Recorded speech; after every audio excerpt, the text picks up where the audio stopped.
오늘 본문의 말씀을 통해서 결국 하나님의 뜻대로라는 제목으로 함께 하나님의 말씀을 나누도록 하겠습니다.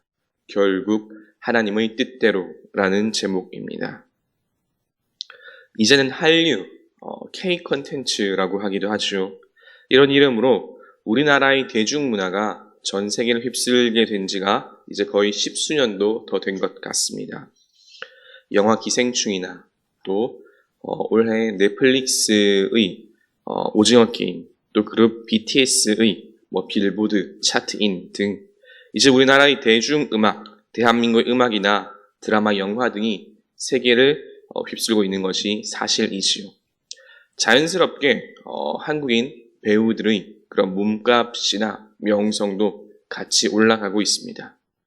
그런데 여기에 더불어서 함께 그 명성과 몸값이 올라가는 사람들이 있습니다. 바로 감독들과 작가들입니다. 소위 스타 작가, 스타 감독이라고 하지요. 드라마에 나오는 배우들이 아무리 날고 긴다 하더라도 또 그 배역과 캐릭터가 아무리 강렬하다 하더라도 결국 그 모든 스토리와 흐름은 바로 작가의, 이 작품의 작가가 결정하기 때문입니다. 작가의 이 펜놀림 한 번에 인기 있던 캐릭터가 사라지기도 하고 반대로 무명의 배우가 반전 인기를 누리기도 하지요. 그렇게 당연히 이 인기 작품을 써내려간 스타 작가, 그것도 연속으로 작품을 성공한 작가는 어마어마한 명성과 부를 누리게 됩니다. 모든 것이 그 작가의 손에 달려있기 때문입니다. 사랑하는 성도 여러분, 그러면 우리 인생의 작가는 누구이실까요? 우리의 인생은 누구의 손에 달려 있을까요? 여러분 각자의 인생이란 이 작품을 집필하는 분은 과연 누구이실까요? 그렇습니다. 우리 인생을 만들어 가시는 분은 바로 우리의 창조주, 전능하신 하나님이심을 믿으시기 바랍니다. 하나님은 여러분 한 분 한 분의 인생을 명품 드라마로 만들어 가십니다. 당연히 명품 드라마 속에는 수많은 우여곡절이 포함되어 있지요. 위기와 절정이 있는 것은 당연한 일입니다. 그러나 그런 위기 속에서도 우리 그리스도인들은 걱정하지 않습니다. 왜냐하면 우리 인생의 드라마는 결국 하나님께서 아름답게 써 가실 것을 우리가 믿기 때문이지요. 오늘 함께 읽은 말씀도 이와 같은 말씀 가운데 하나입니다. 사실 오늘 말씀을 가만히 읽어보면 어쩌면 이 같은 난국도 또 없는 것 같습니다. 세상 말로는 소위 콩가루 집안이라 해도 할 말이 없을 정도이죠.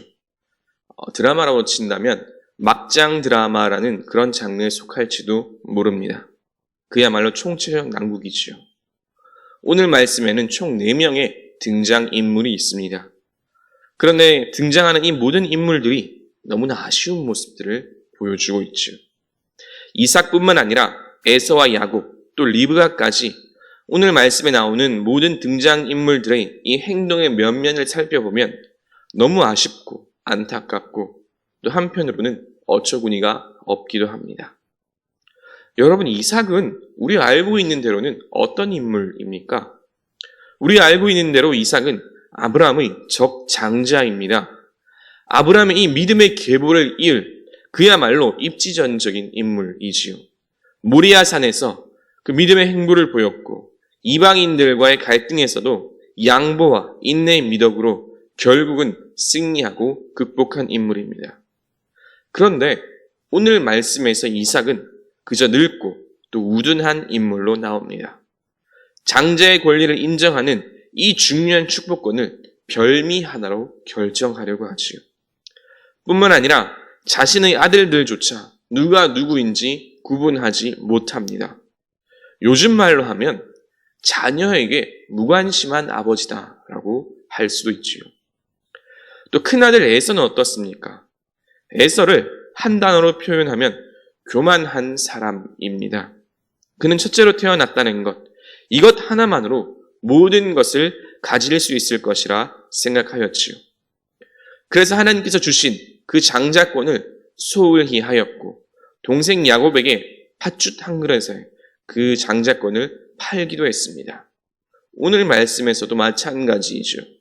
결국 자신의 손으로 사냥해서 온 그것을 아버지에게 별미로 드리면 이러니 저러니 해도 결국 자기 자신이 이 장자권의 축복을 받을 것이라고 안일하게 생각했습니다. 그러면 야곱은 어떻습니까, 여러분? 야곱은 말할 것도 없지요.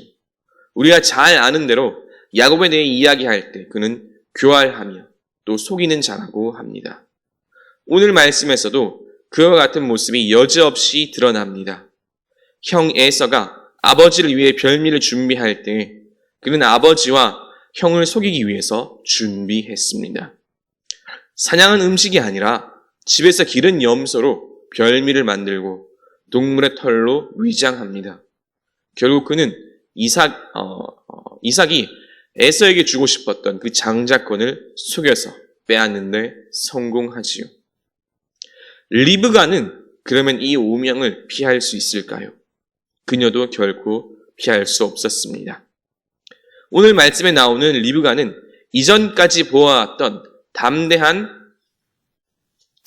여장부의 모습이 아닙니다. 그저 자기 자신의 작은 아들 야곱을 편애하는 그런 어머니의 모습으로 나오지요. 야곱이 거짓말에 대해서 우려를 표할 때에 오늘 말씀 13절을 보면 리브가는 이렇게 이야기합니다.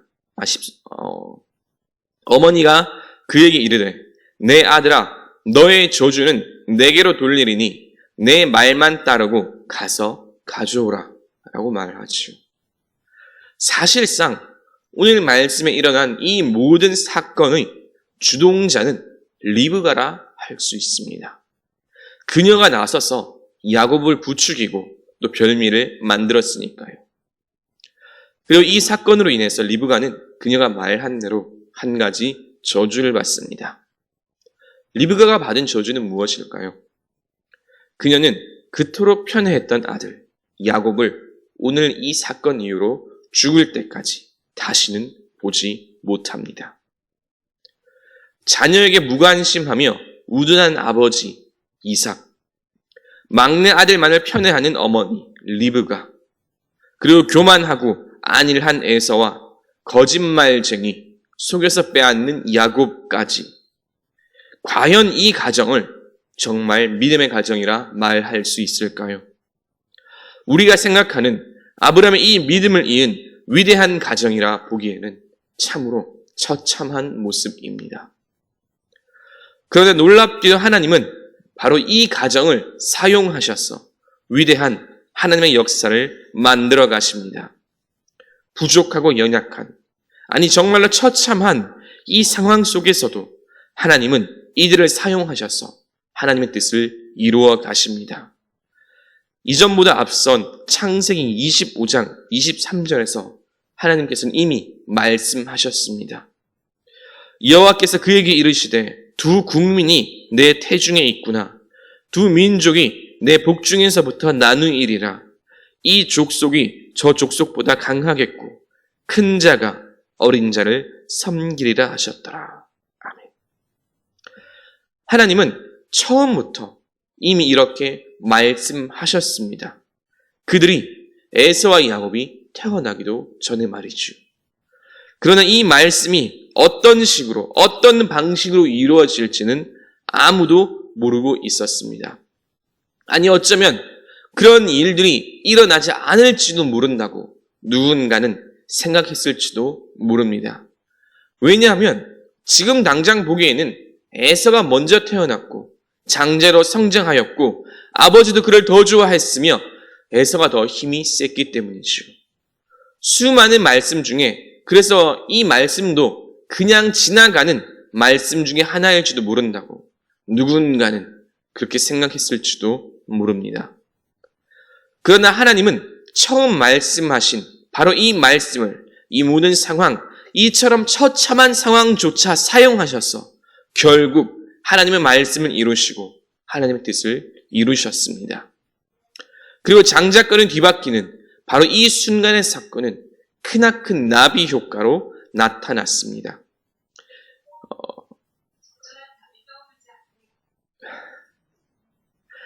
이제 이 스노우볼로 인해서 성경의 역사는 뒤바뀌고 또 세계의 역사가 뒤바뀌었기 때문입니다. 야곱의 족속, 그리고 다윗의 자손, 예수 그리스도의 구속의 역사가 바로 이 순간의 결정으로 인해서 바뀌었다고 해도 과언이 아니지요. 이제 말씀을 정리합니다. 사랑하는 성도 여러분, 오늘 이 말씀을 통해서 꼭 한 가지만 기억하시기 바랍니다. 우리의 삶은 하나님께서 인도하십니다. 결국 하나님의 뜻대로 이루어집니다. 우리의 삶은 하나님께서 인도하십니다. 결국 하나님의 뜻대로 이루어집니다. 우리는 연약하고 부족하고 악하고 처참합니다. 그러나 하나님은 이 모든 우리의 상황들조차 사용하셔서 하나님의 역사를 만들어 가십니다. 우리가 바라보아야 할 것, 우리가 집중해야 할 것은 우리의 부족함이나 연약함이 아니지요. 우리를 창조하시고 이 세상을 주관하시고 인도하시는 전능하신 우리의 하나님 아버지입니다. 하나님께서 모든 것을 인도하시고 결국은 마침내 하나님의 뜻대로 이루어 가십니다. 우리가 반드시 의지해야 할 신앙이 바로 이것입니다. 하나님께서 이 세상을 주관하신다는 바로 이 믿음입니다. 제가 최근 들어서 혹시 선포했던 설교 제목이나 주제들을 기억하십니까? 상당 부분 많은 것들이 성품이나 또 의지, 실천과 관련되어 있는 그런 주제들이었습니다. 이와 같은 주제들이 21세기를 살아가는 우리 그리스도인들에게 꼭 필요한 덕목이라고 생각했기 때문입니다. 그런데 그와 같은 덕목들, 그 근본에는 언제나 하나님을 향한 믿음이 있어야 합니다. 이 믿음이 있고 난 후에야 실천도 필요하고 성품도 필요하고 또 의지도 필요하지요. 만약 하나님께서 인도하신다는 이 절대적인 믿음이 없다면 실천이나 성품이나 의지에 관한 이야기들은, 그런 말씀들은 한낱 자기 개발에 그치고 맙니다. 세상 학문과 다를 바 없고 어쩌면 오히려 그보다 더 떨어지는 수준이 되고 말지요. 믿음이 없다면 말입니다. 하지만 우리의 연약함에도 우리의 부족함에도 그 모든 것을 사용하셔서 하나님께서 이 세상을 주관하신다는 이 믿음을 가진다면 하나님은 말씀 그대로 우리의 부족함과 연약함, 또 우리의 성품과 실천과 의지를 사용하셔서 결국 하나님의 뜻을 이루어 가십니다. 하나님께서 인도하신다는 이 절대적인 믿음으로 이 세상 가운데 당당히 승리하시는 저와 여러분 되시길 주님의 이름으로 축복합니다. 말씀을 생각하시며 찬송가 80장 함께 찬양하시겠습니다.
귀하신 이름 예수. 주 예수께서 영원히 어제나 오늘이나 그 이름으로 우리에게 장목을 내리신다. 주 앞에 내가 엎드려 그 이름 찬송함은 내 귀에 들린 말씀 중 귀하신 이름 예수.